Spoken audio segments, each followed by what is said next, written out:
Welcome to the iPad Podcast, a weekly podcast from Mac's Future. Hello, welcome to episode 93 of the iPad Podcast. This is Lex at Mac'sFuture.com, and today is March 26, Monday. And we're going to have a podcast here all about the iPad. No chit-chat, all iPad talk. And you can support this podcast by going into iTunes and giving it a positive review, and that way more people can find out about it and listen to it. And remember, this is the audio version of this is commercial free. There's a video version of this on YouTube, which is basically screenshots of the various stories I'm talking about, or products or apps. So let's get to it, and I guess we'll call this episode Not So Hot. So here we go. Okay, so this past week was really the first full week out with the new iPad, and a lot of people had their first impressions on it and what it means. And, the big issue really is that there might be a couple of teeny things that are negative about it, but overall it's very positive. And I've been using it a lot. Look, I think the big differences are clearly this. It's got a much better Retina display.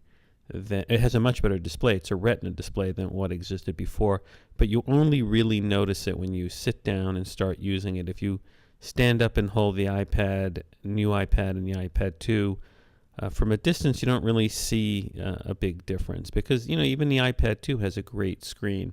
But it's really when just sitting down with the iPad, the new iPad on your lap, and reading text or looking at pictures, you realize how stunning the screen is, that it makes all text look much better. It makes pictures look much better. It's just a really intense, beautiful screen.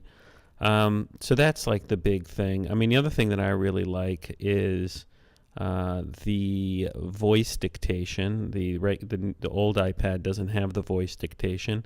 It's incredibly useful to be able to just dictate your text into almost any app. That's huge. The other big thing is that it just does seem a little zippier, at least the graphics when you move pages and stuff like that. If you flip pages in a book or on a web page, it seems a little more fluid. Another big improvement that I really liked a lot is LTE, high-speed cell phone data connection is really faster on the LTE network. I got Verizon before I was with AT&T, and it is faster, and it's nice having that. I mean, you have to be careful because I don't have an unlimited data plan on the iPad, but it's nice having that when I need it. One downside of the Verizon plan is that $30 gets you only 2 gigabytes, while on AT&T gets you 3 gigabytes. However, 5 gigabytes a month is $50 on Verizon and $50 on AT&T. One big, though, difference is that Verizon lets you turn your iPad into a Wi-Fi hotspot, and that's a big plus, because AT&T will charge you another $20 a month for the right to tether your iPad or iPhone, and Verizon doesn't do that with the iPad, and that's huge. And then, of course, the camera. So you have like this better camera, for taking videos and for taking pictures, and that's another great plus.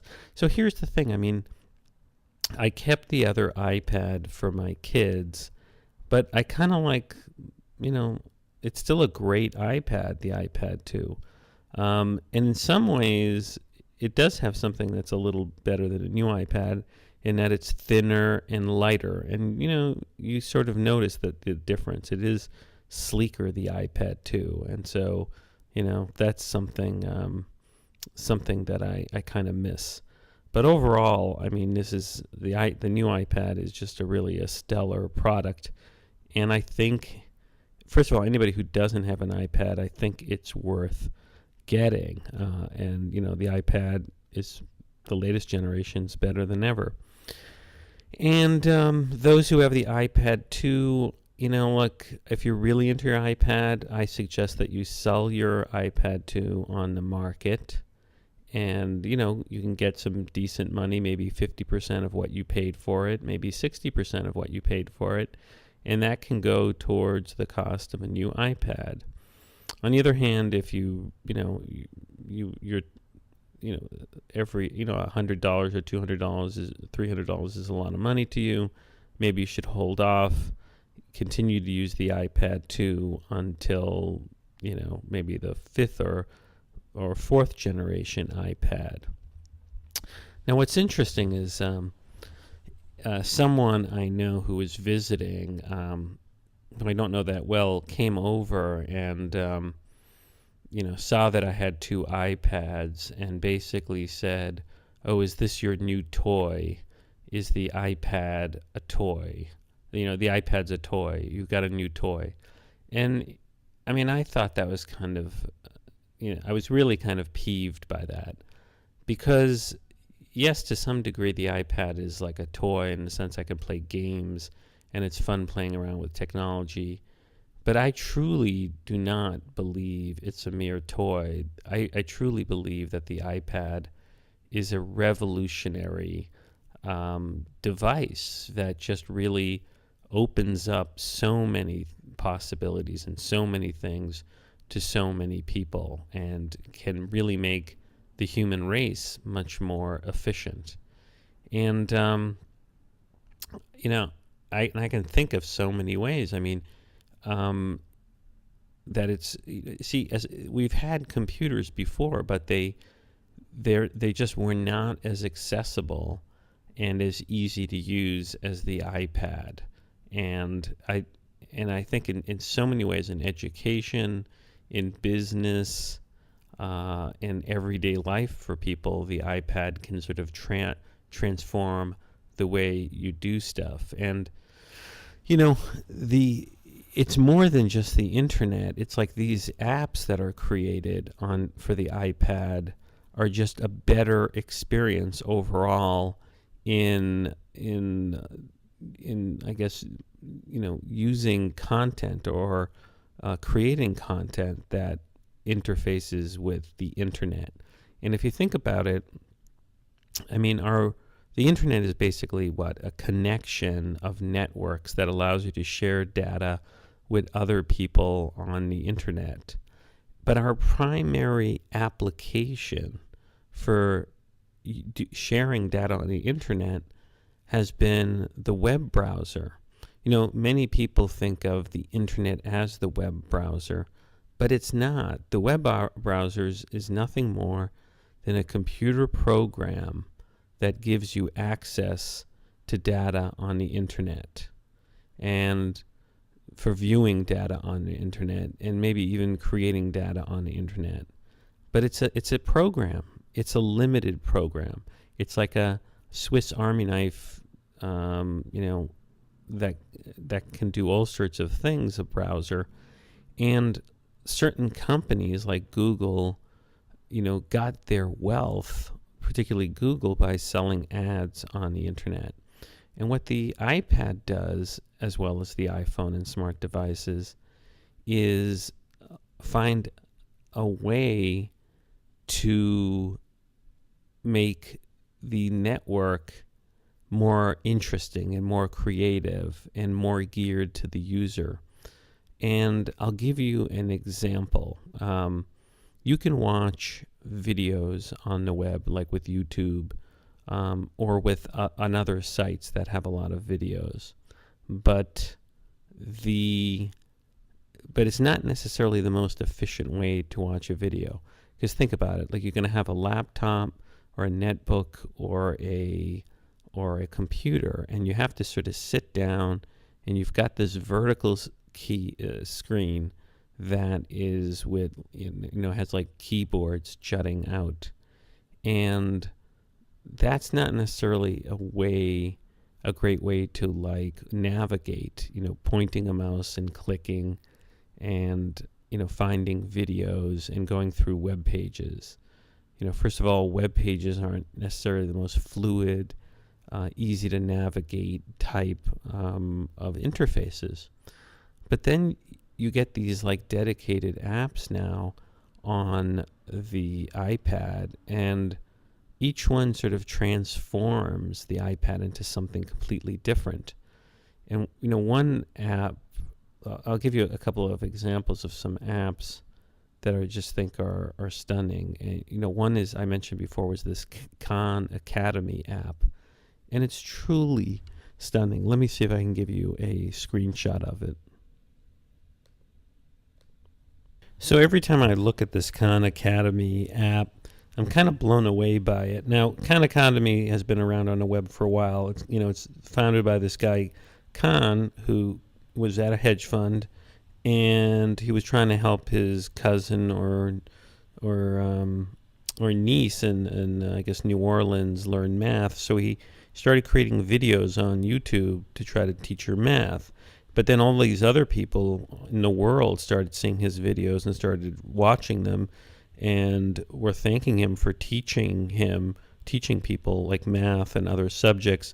So he quit his full-time job and just started this Khan Academy out of California to basically transform education by creating online video tutorials of all sorts of subjects, so people in schools could like use these videos to learn and enhance education everywhere. And people like Bill Gates have sort of funded and backed this nonprofit Khan Academy.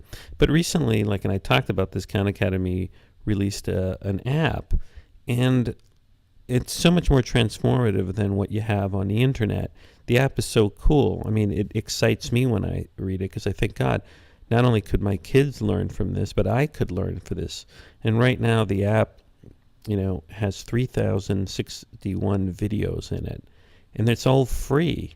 And so suddenly this iPad becomes this teaching tablet that you can go anywhere with it and watch this video.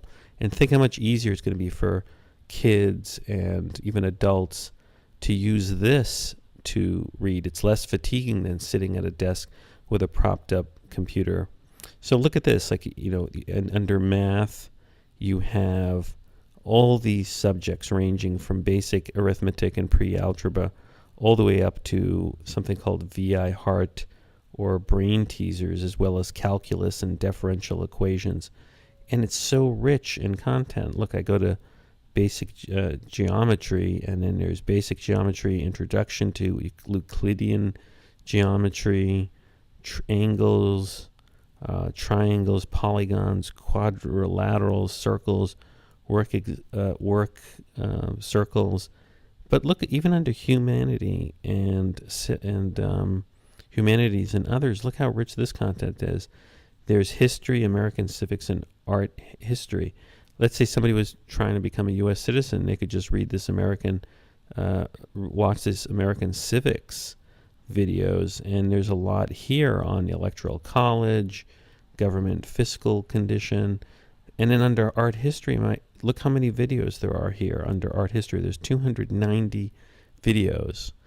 And if you watched all these 290 videos, you could probably suddenly become an art expert. Here's a whole art appreciation course here. 400 ancient cultures, 400 CE ancient cultures. Look at this. Look how rich this content is. Dying Gaul, Temple of Portunus. Then we jump ahead to 13 to 1400s. Duccio, the Riselia, Madonna. I mean, if you're looking at the video of this is just an incredibly huge amount of knowledge here on this tablet. And yes, it existed on the internet in the web form, but the web is, again, think of it, it's just a web browser accessing data. Here you have as many apps as anyone can imagine being created to optimize how you're viewing data over the internet and organizing it. Like, this is a much more useful interface. So, so it's not a toy. What this is a very powerful tool, just like the wheel is a tool, or the I don't know, the locomotive was a tool, and we're living in this transformative age, and it kind of annoys me when people who don't really get it dismiss the iPad as just a fad, or that it's some sort of luxury. I don't see this as a luxury. I really do think that everyone eventually is going to have this, and they're going to have internet connection. And in so many ways, this device, which is only going to get better, is going to be a key tool for all citizens, for all students, for all elderly people, for all handicapped people to use to better their lives. So, and the iPad third generation is basically a step in that direction. Okay, but before I go into other stories, let me just show you another app that I think is sort of transformative. So, every now and then I just download apps, and I probably had this app on my iPad for, I don't know, a couple of weeks, but I didn't really explore it. And then, as I was cleaning up my my desktop on my iPad, and I was wondering, what's this app, The Collection? And I couldn't remember what it was, and so I launched it. And if you're looking at the video of this, here it is. Now look, my wife's into fashion, but I'm not really into fashion. But I was just amazed by this app. This app's called The Collection, and basically it has all the collections of all the designers that show in New York in the spring and in the fall. And look at this, look how powerful this app is. Under Runway, if you click that, you have all the most recent runway shows in New York for fashion, from the most recent going back in time. And you can just click by designer, and look how amazing this is. You click, let's say, the designer Miu Miu, and you see all these runway shots of this, the fall collection, and it's just kind of stunning. You can quickly sort of navigate all these pictures. If you click on a picture, you get this beautiful close-up of the actual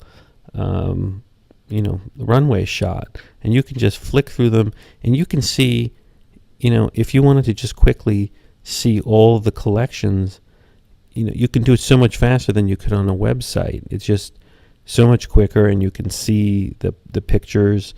I guess it's quicker because all the data is downloading to your collection app. But look how powerful this is. Look how many designers there are here that have a show, like Dolce and Gabbana. I mean, if you have even a daughter who's into fashion, you download this free app. I mean, there's just a world. I mean, you can just see every dress that was shown at these runway shows, and it's kind of stunning. So this is what I mean by the iPad is transformative. It's transformative because you suddenly have apps that can do just incredible things in terms of content consumption and content creation. So, you might want to check it out. It's called The Collection. That's the name of the app, The Collection. Now, in the early part of this week, on March 19th, Apple on Monday announced in a press release how many iPads, of the new iPads, it sold in the 3 days that it went on sale from March 16th. Now, obviously, there were pre-orders. And Apple announced that it sold 3 million of the new iPad. And that's a very strong launch. Apple, I think, launched in, 10 countries altogether, including the U.S. And as of this past Friday, Apple launched in 24 more countries. But to give you a sense of how much 3 million is, in the same quarter, which is 3 months last year, Apple sold, I think, like around 4.65 million iPads. So, and that was in a 3-month period. So last year, in a 3-month period around the same time, Apple sold 4.65 million iPads. And here in a 3-day period, Apple sold 3 million.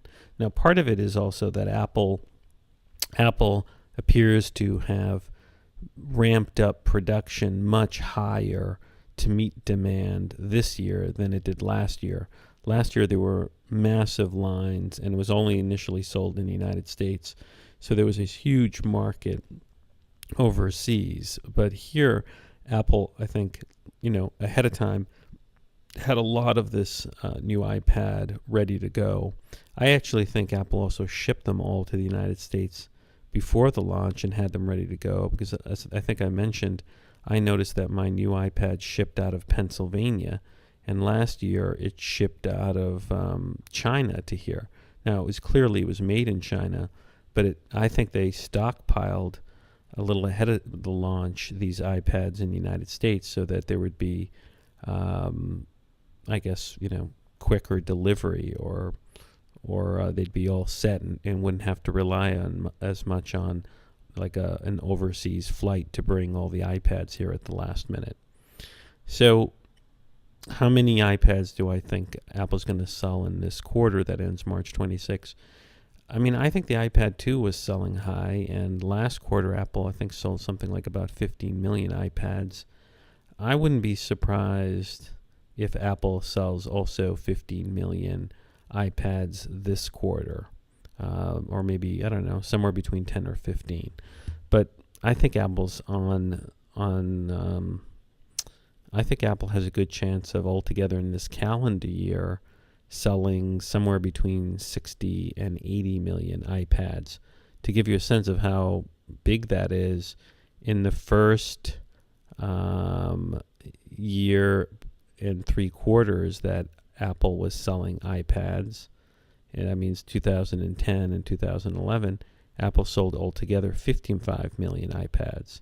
So I think in its third year, Apple's going to sell more than it sold in its first 2 years of the iPad. So, it's clearly a phenomena, and I think it's just, as some people would say, like Horace Daydu, who runs the Asimco website, it's a disruptive event. I mean, I think what we're seeing here with this tablet device is that it's a highly disruptive event. Now, speaking of Apple meeting demand with great supply, there's an interesting story in Reuters that came out this week by someone named Jerry Shi and Purima Gupta and Li Chen Yi, entitled, that came out on Sunday, March 25th, entitled Tough Times in U.S.-China iPad Smuggling Game. And basically, these reporters for Reuters basically established and interviewed people who are in the business of buying iPads on launch and shipping them to China for resale at higher prices and making a hefty margin. And basically, those people weren't able to realize any significant profits in shipping it to China.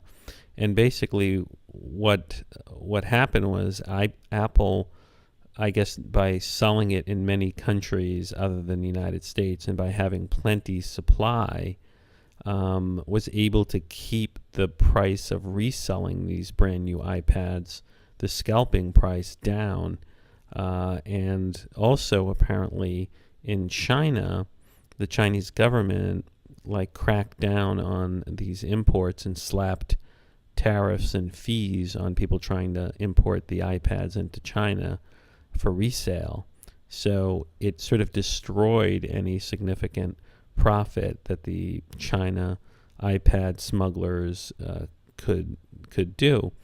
And apparently some stores in New York, Apple stores, experienced I guess you have 2 weeks after 14 days after the launch of the iPad to return it, and apparently there's a lot of people returning iPads that they meant to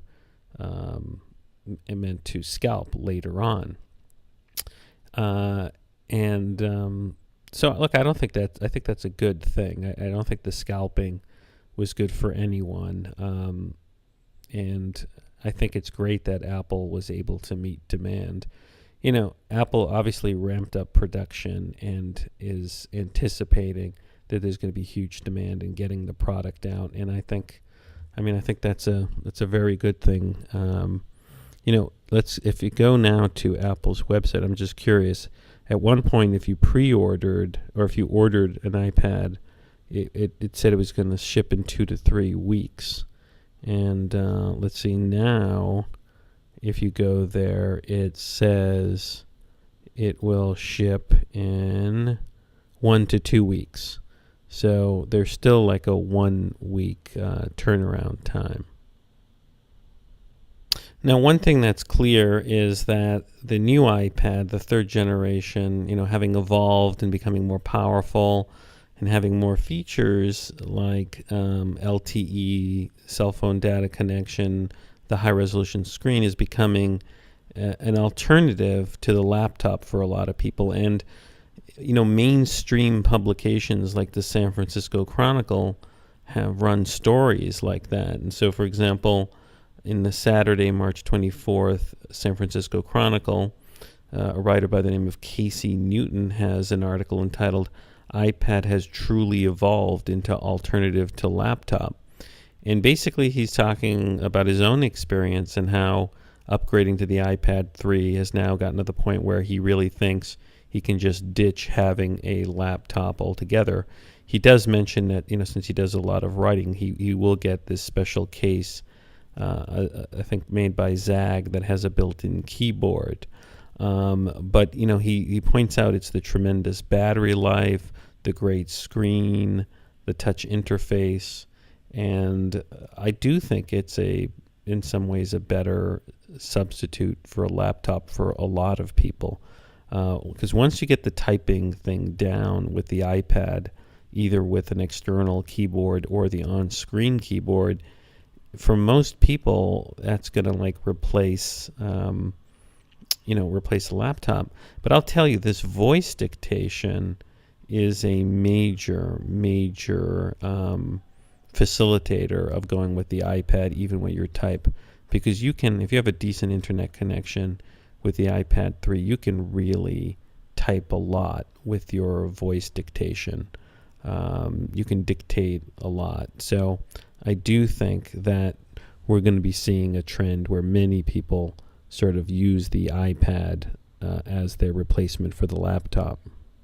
Over at Time Magazine, Harry McCracken, a prominent tech writer there, had an article out in terms of what does the iPad mean for Apple's competitors, and the title of the article was "The New iPad is Out, What Now, Everybody Else?" And his point is that, look, it's going to just solidify Apple's lead in the tablet market for some time.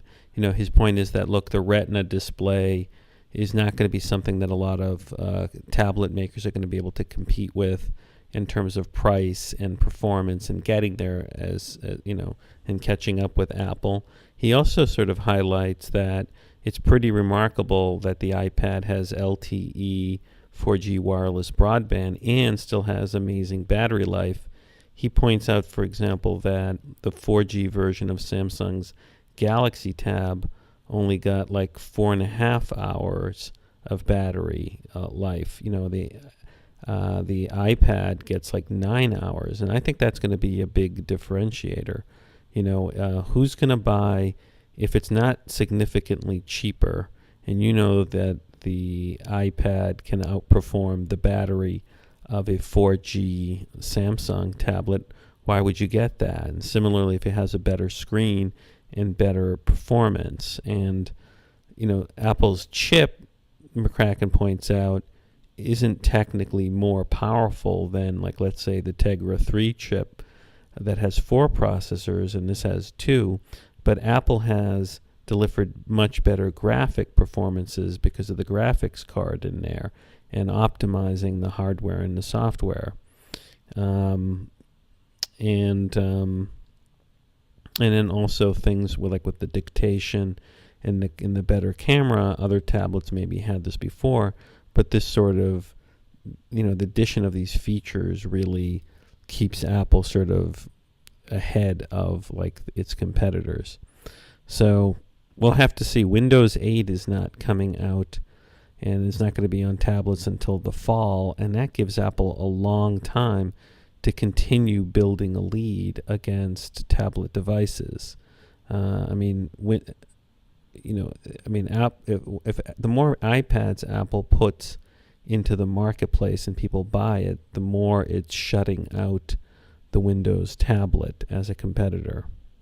Now, whenever something's highly successful, some people want to get page hits on websites by sort of knocking it down, and some people have complained that the new iPad gets a little warm or hot compared to the prior iPad. In particular, Consumer Reports had some sort of provocative headline trying to accuse the new iPad of overheating.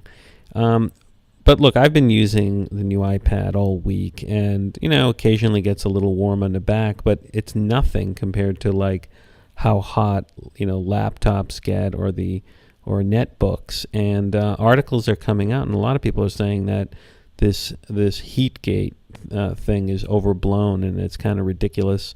I'm looking at a website, PC World has an article by Melissa Perrinson on March 24th entitled "Not So Hot. New iPad heat levels comparable to Android tablets." And she starts off by saying, "So much for Heatgate. We've all seen the reports this week indicating that the new iPad runs hotter than its predecessor, the iPad 2. But does the new iPad run hotter than other tablets? The answer to that question, we took our trusty thermometer in hand and ran a series of tests that pitted Apple's latest tablet against the iPad 2 and two popular Android tablets, the Asus ePad Transformer Prime and the LTE version of the Samsung Galaxy Tab 10.1. And she goes on to say that, there's really no difference. She writes, more important, the new iPad was not dramatically warmer than either the Asus ePad Transformer Prime or the Samsung Galaxy, even though its battery had a substantially higher milliamp hour rating than theirs do. So, a lot of this is much ado about nothing. She's got a chart here regarding, the temperature. And let's see, for the new iPad 3rd generation, she has it at 80 degrees idle in the front center, 86 degrees idle in the back, when idle in the back center, and when idle, maximum reading on the back was 92 degrees, and after playing a game for 1 hour, maximum reading on the back was 100 degrees. And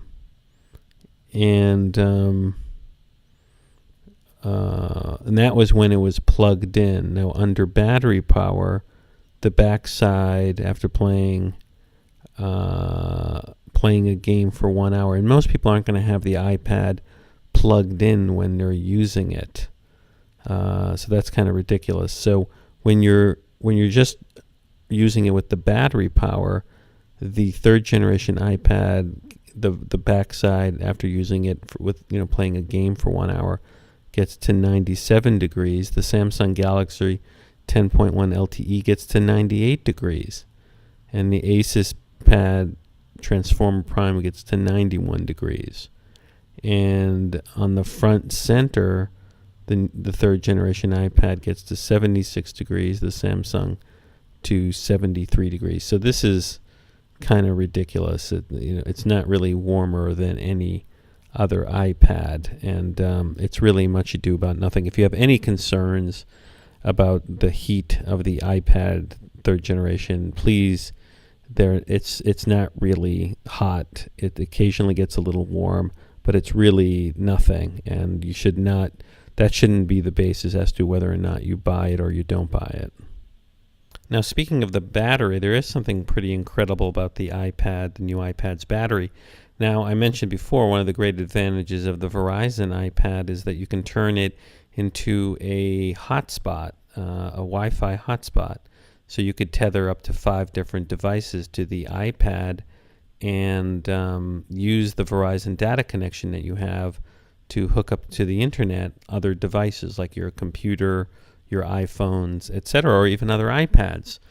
And some people, according to MacRumors' story on Monday, March 26, some people ran some battery tests on what if you just use your new iPad as a Wi-Fi hotspot. Now, the cell phone companies sell what are known as MiFi hotspots, these little devices that connect to the internet and create a Wi-Fi hotspot. And these little personal hotspot devices, they don't get a lot of battery life. Like if you don't have those things plugged in after like maybe an hour or an hour and a half or 2 hours, they're no longer, all the battery gets sucked out because the device is creating a Wi-Fi hotspot and connecting to the internet. So what's amazing is some people ran some tests on a new iPad acting as a personal hotspot, and they measured that you could get 25 hours of battery life to provide connectivity for other devices. So MacRumors.com is reporting on, I guess, some tests that The Verge did and a website called Anantech did. And so that's pretty incredible that you can get 24 hours of battery life. I mean, these MiFis that Verizon or AT&T sells are pretty expensive.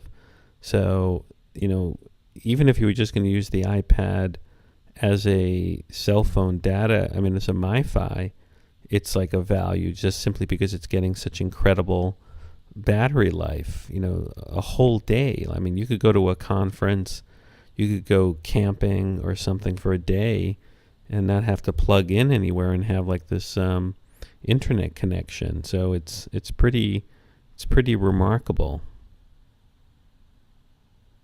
Now, one of the challenges for anybody making content for the new iPad is, scaling up video and pictures to take advantage of the incredible Retina display. And Apple's been doing its task in doing that. And MacRumors reported last week, for example, that iTunes movie trailers now have been upgraded, I guess, to 1080p to take advantage of the higher resolution. And Apple also updated the movie trailers app that is built for iOS to take advantage of the higher resolution 1080p. And according to MacRumors, the app works both over Wi-Fi and LTE.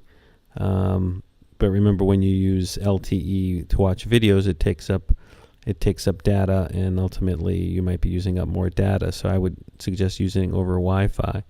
So, I think you're going to see more and more apps, Apple's apps and third-party apps, upgrade to take advantage of this beautiful Retina display.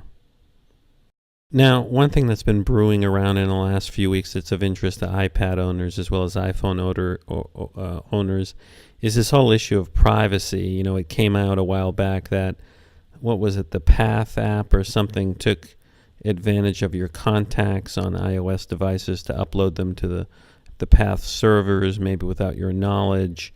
And a couple of senators or congressmen have started investigations and had Apple's and Google employees testify regarding, privacy on tablets and smart devices.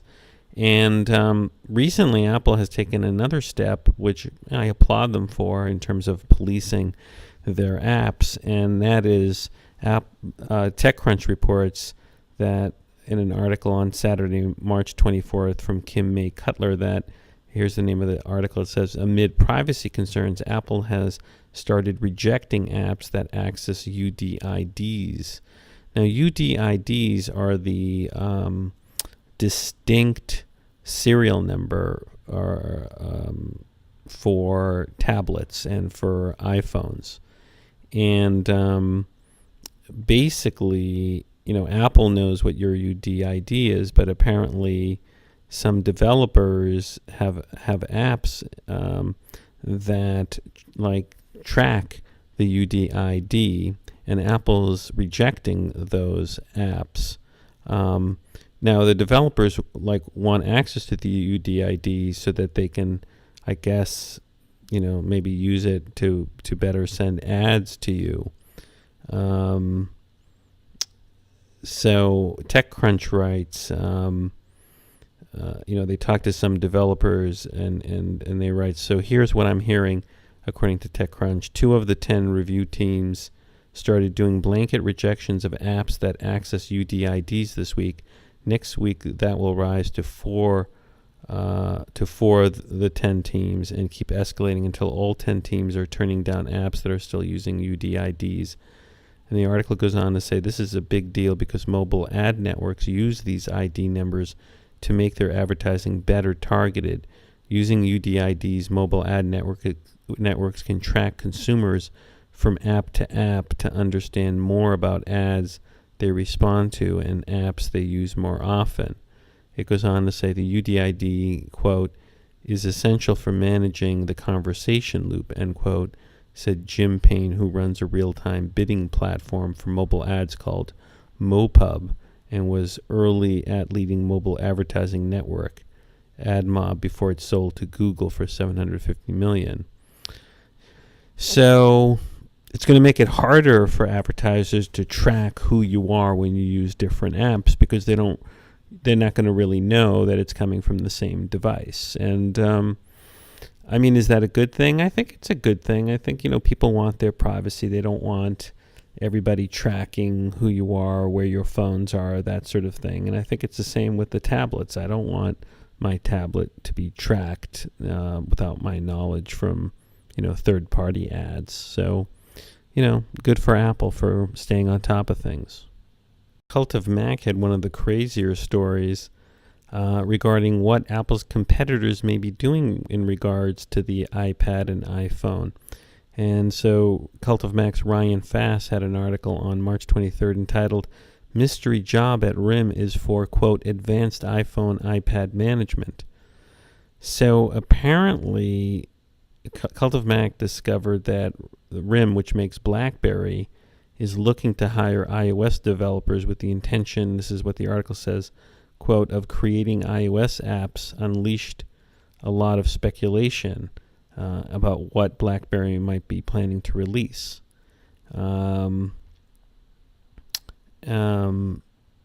So basically, Cult of Mac is saying that RIM's PR team revealed that its iOS app development plans center around its BlackBerry Fusion product. And apparently BlackBerry Fusion, according to this article, is RIM's new mobile device management solution. And apparently it's a product that RIM launched, I guess as part of its update to the Playbook, and it can manage BlackBerry and Playbook devices. And so I guess this program that's going to manage devices, they also want to manage iOS and Android devices as well. So I guess the point being, that BlackBerry is has a good presence in the enterprise, and they're going to try to sell this program and say, look, not only will it track BlackBerry Playbooks, but it will track the more popular smartphones and tablets that are Apple and Android. So it looks like in some ways that BlackBerry or RIM is trying to be compatible in the enterprise with managing iPads, which is interesting, but I don't think that's going to really save BlackBerry. I think they're in deep trouble and could be headed toward disaster in the next year or two unless they find a way to turn things around. Now, GigaOm, another website that follows Apple, in the Apple blog, has an interesting article about what Apple has posted on its job search page. And apparently, Apple has job postings for people to work in the telephony software engineers for iOS. So GigaOm does a good job, Kevin Fitchard, of explaining that what does this mean. So you shouldn't jump to the conclusion, according to Kevin, that Apple is going to have its own voice over IP telephone service and bypass the carriers.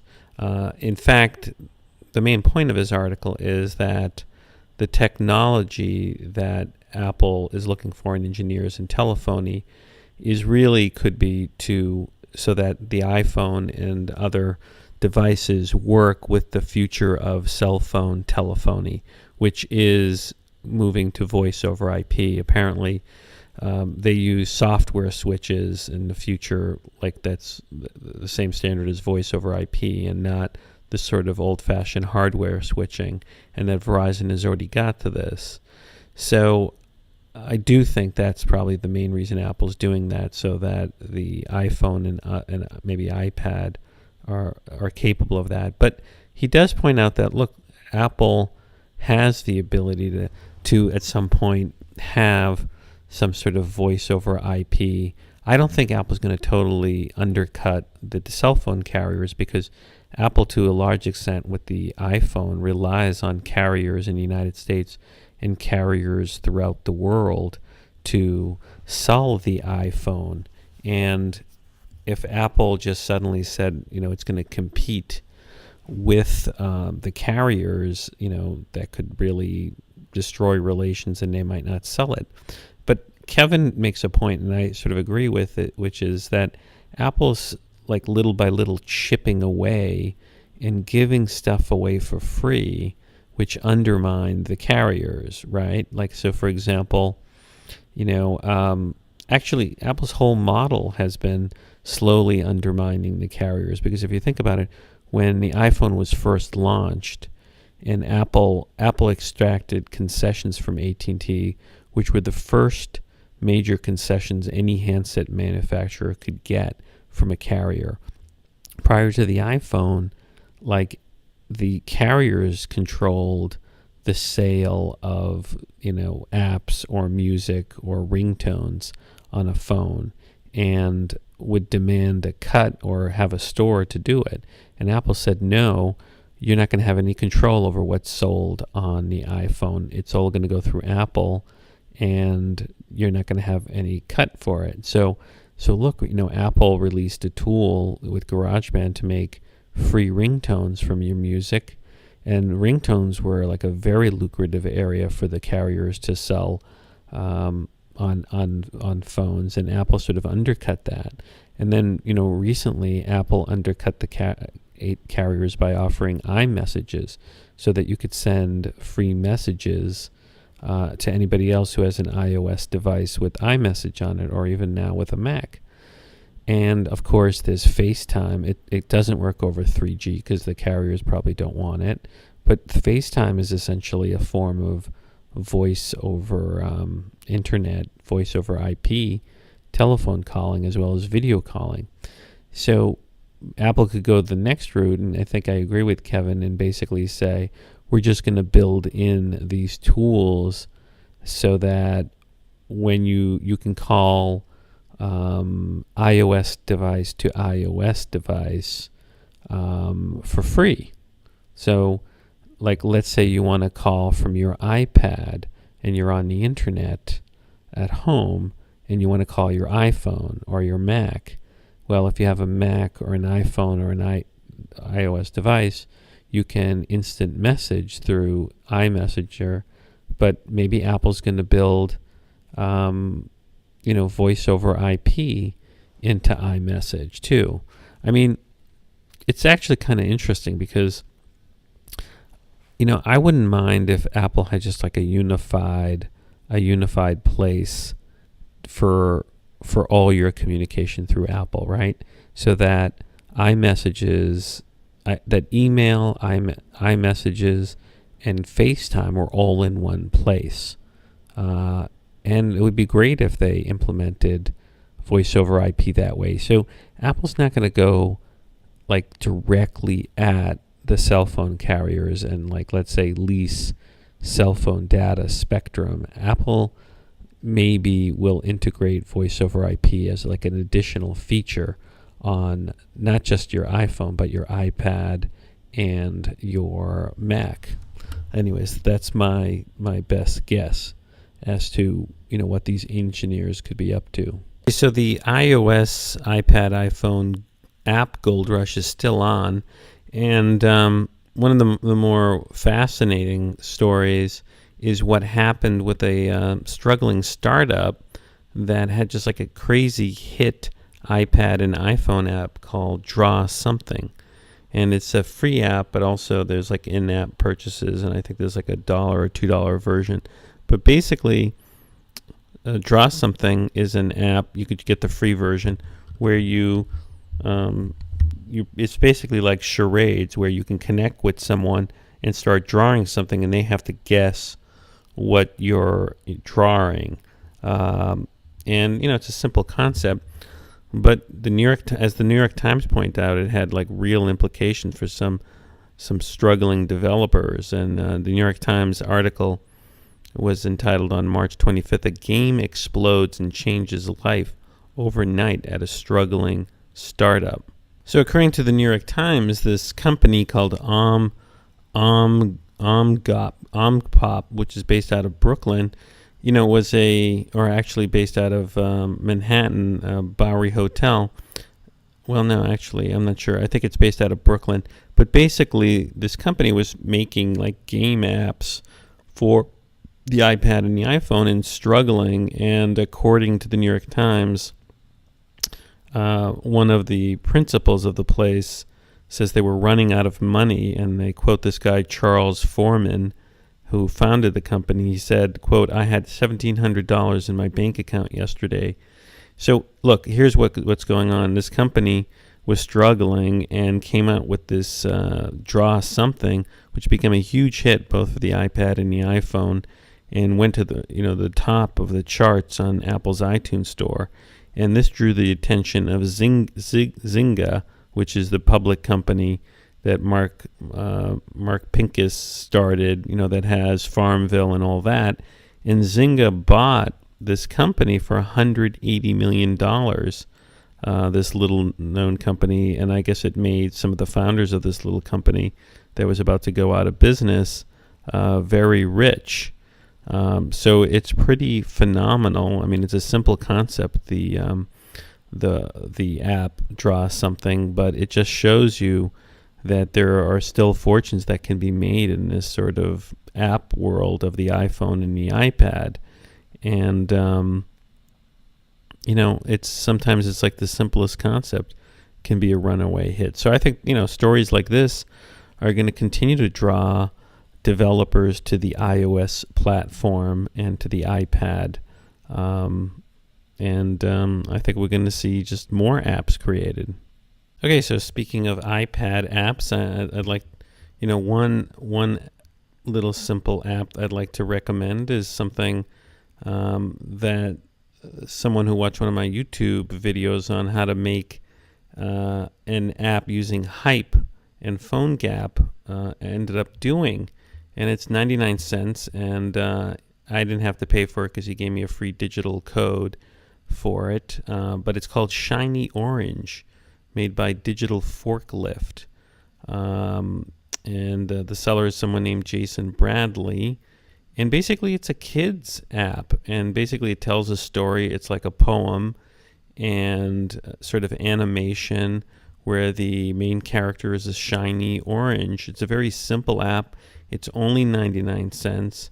It's kind of delightful, the narration and the story about this little shiny ball. It's good for really young kids, I think, in general. It says for children ages 2 and up will enjoy this animated and narrated story. And, I guess the point here is like a lot of creative people using tools like Hype and PhoneGap together with Apple's Xcode can make interesting animated stories like this Shiny Orange app. So, I'm very impressed with what he was able to do. without really using, complex Objective-C coding. And, it's a cute app, and again, it's only 99 cents, and it's called Shiny Orange. So check it out. I have a link on the show notes for this podcast. And one of the most remarkable things I've been sort of playing around with all week is not really an app, it's really a web app. And if you look at my home screen here, the screen of my iPad, it looks like an app. It's called Aereo, A-E-R-E-O, but it's really a website. And it's pretty remarkable because it's basically this service, a web-based service, which is really only available if you live in New York City, which streams over-the-air network or TV signals to you through the internet to your iPad or other smartphone or tablet device. It doesn't work on a computer. It works through the browser of your iPad. But if you save it as a web app just by that function in the browser where you say save to home screen, it actually looks nicer because you don't have the browser bar. But it's truly remarkable, and it's going to be highly disruptive because this could be the thing that makes you cut the cord. I mean, there are so many things that make the iPad more and more be a way to sort of get around using your cable company. And this Aereo service is pretty amazing. Now, right now it's free, and you got to get an invitation. You just sign up to get an invitation and say you live in New York. But eventually they're going to charge $12 a month. And for $12 a month, you get a online DVR to record your shows. And it's very simple. Like if you look here on the right, I have the guide of what channels I can see. I have CBS, NBC, Fox News, Fox 5, ABC, something called CW, which is WPIX Channel 11, PBS, something called Ion, something called New York Nonstop. Now, Barry Diller, who owns this private company and is one of the investors, this Aereo company is being sued in federal court by the broadcasters, saying that it's redistributing network TV without permission. But this Aereo company has a smart defense, and they're, I guess, battling this in federal court, which is they say that everybody who signs up is actually getting their own antenna. They're using an antenna that Aereo provides them, actually two antennas, to receive over-the-air broadcast, so that they're not really rebroadcasting. They're just helping the user use an antenna to get the free over-the-air TV signal that they're entitled to get to begin with. So I don't know how this is going to pan out in federal court, but it's actually a very cool service because you can go in, you have two antennas, so you can, I guess, record two shows that are running at the same time. So I recorded Saturday Night Live and Hawaii Five-0 and some other shows, and I can record up to 40 hours. And, it works over LTE, but you're going to use up a lot of data consumption. But over Wi-Fi, it's an easy way to watch stuff, and you can also send it to AirPlay. So you can also see live recordings, like right now. Let's see, I can click, let's say, Charlie Rose, and I'll click watch, and let's see, it'll come on. It'll give me a choice between low, medium, high, and automatic video quality. If I just put high and press it, boom, there we go. We have like the live, I guess, Charlie Rose show on, and actually a commercial comes on. And here, look at this. You can go widescreen and have the whole screen, and you've got AirPlay if you want to send it to an Apple TV. So, and again, this is not an app, and this is very clever. This is one of the best implementations I've seen of a web app. it bypasses Apple's store, so Apple's not taking a cut. And if they succeed in federal court with this, battling against the lawsuit to stop them, I could see this as a highly disruptive tool that can undermine a lot of the cable companies. So if you're in New York, you might want to check it out. It's the website's called Aereo, and if you sign up and put your email in there, they'll send you an invitation eventually. So it's very cool. Now, another new app for the iPad that you might want to check out is a writing app that's been on the Mac for quite a while called Byword. And, Byword on the Mac is great because it supports writing in Markdown, which is a simple language that makes it easy to sort of format writing for like websites and blogs and that sort of thing. And so Byword is and it's also known for its sort of simple and sort of beautiful simplicity in design.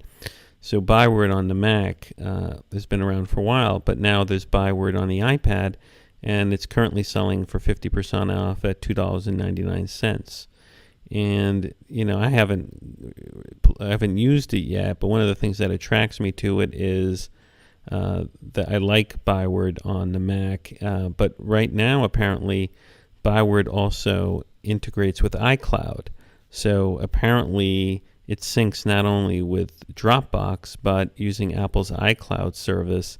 If you have Byword on your Mac and Byword on your iPad, and let's say you create a document on the iPad, it exists also on the Mac. So that's a kind of cool feature.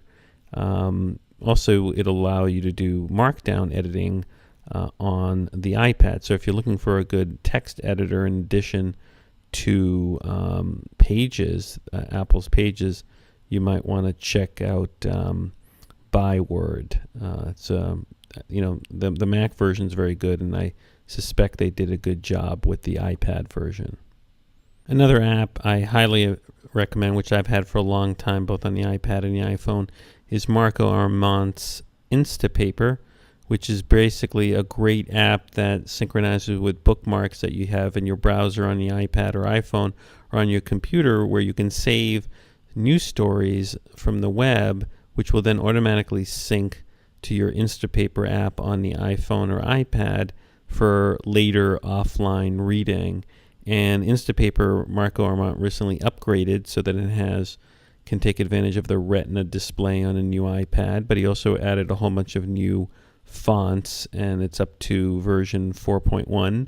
It costs $4.99, and to me, it's like my go-to app. And a lot of services work with Instapaper. So, for example, if you have the Tweetbot Twitter app, and you come across a story on Twitter, you press the link, and it says you can send it to Instapaper.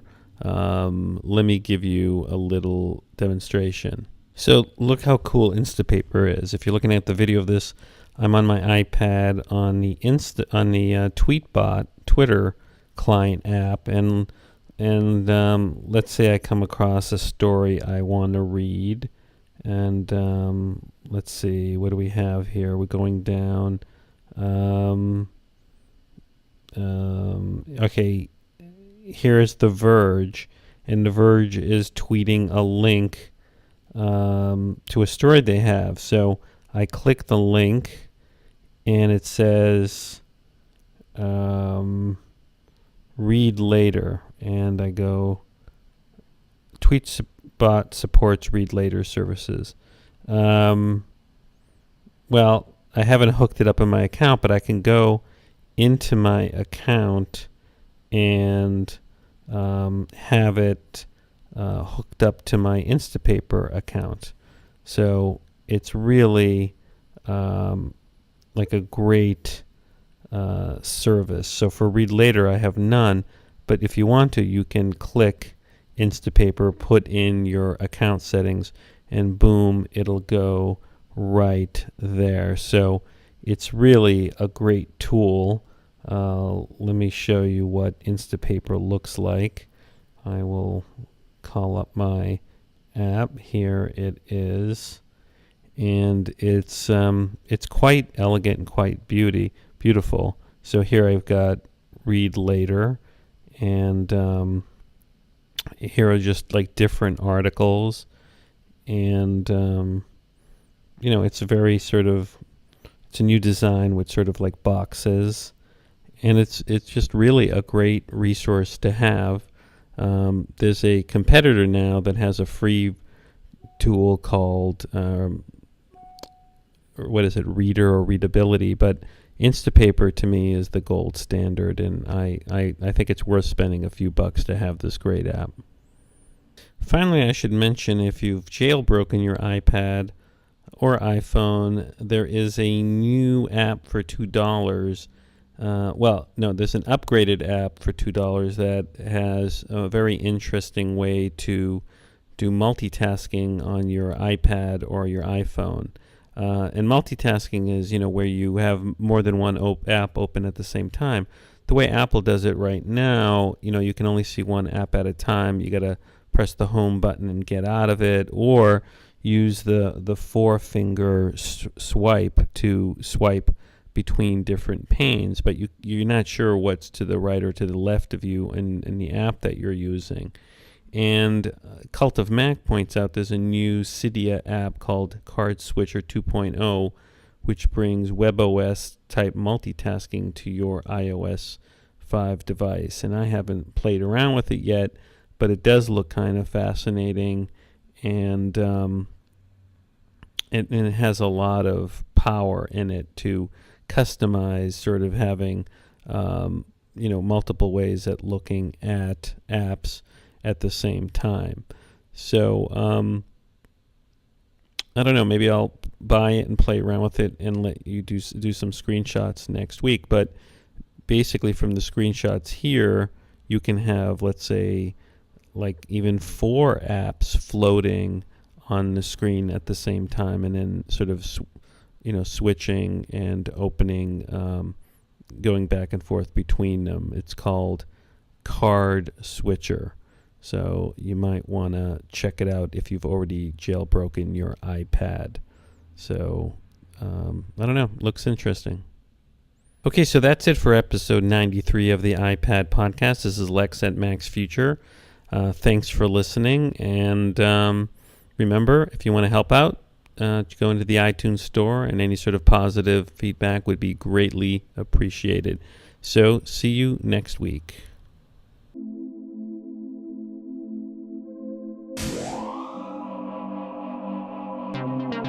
This has been a Mac's Future production.